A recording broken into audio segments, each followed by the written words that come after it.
आज आपण आमरस पुरी बनवणार आहोत। त्यासाठी मी 4 आंबे पातेल्यामध्ये पाणी टाकून भिजवून घातलेले आहेत। तर आता आपण पुरी बनवण्यासाठी सामान घेतलेले आहे। मी 2 ते 3 चमचे तेल घेतले, 1 वाटी रवा घेतलेला आहे आणि गव्हाचं पीठ घेतलेलं आहे। तर आता आपण पुढच्या कृतीकडे वळूया। तर आता आपला हा रवा चाळून झालेला आहे। आता आपण ह्याच्यामध्ये 1 चम्मच तेल टाकणार आहोत। ते आपल्याला पूर्ण मिक्स करून घ्यायचे हाताने।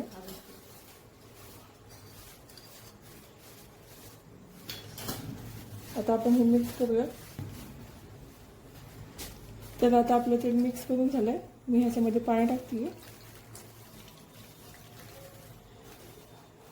हा आता आपल्याला पाण्यामध्ये भिजत ठेवायचं 4 ते 5 मिनिटं। आता आपले 4 ते 5 मिनिटं झालेले आहेत। त्यामध्ये मी आता गव्हाचं पीठ घेतले,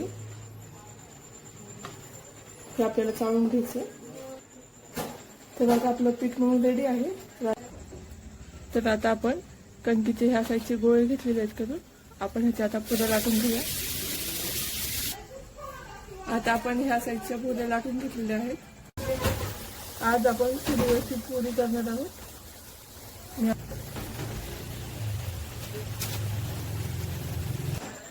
आता आपण आंब्याचा रस करणार आहोत। तर मी आंबा घेतला चांगला धुवून। आता मी हे पुढचं धुवून काढून घेतली। आता आपण कट करतोय। तर तुम्ही पाहू शकता मी सगळे आंबे जसे कट करून घेतलेले। त्यानंतर आपण एक पातेले घेणार आहोत। आता मी एक स्पून घेतलाय। आता आपण हे असं स्पूनने काढून घेणार आहोत, जेणेकरून आपल्याला आमरस करायला मेहनत कमी लागते आणि डबल धुण्याची गरज लागत नाही। तर मी हे सगळं काढून घेते त्याचा। तुम्ही पाहू शकता आपल्या सालाला काहीच राहत नाही। तर मी एक एक करून हे सगळं स्पूनच्या मदतीने काढून घेतले।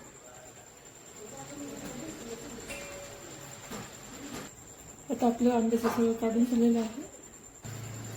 तर आता मी मिक्सरचं भांडं घेतलं।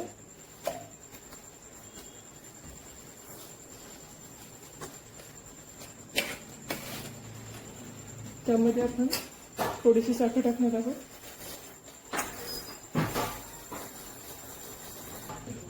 त्यामध्ये आता आपण थोडंसं दूध टाकून घेणार आहोत। आता मी मिक्सरच्या भांड्यामध्ये 2 इलायच्या टाकते।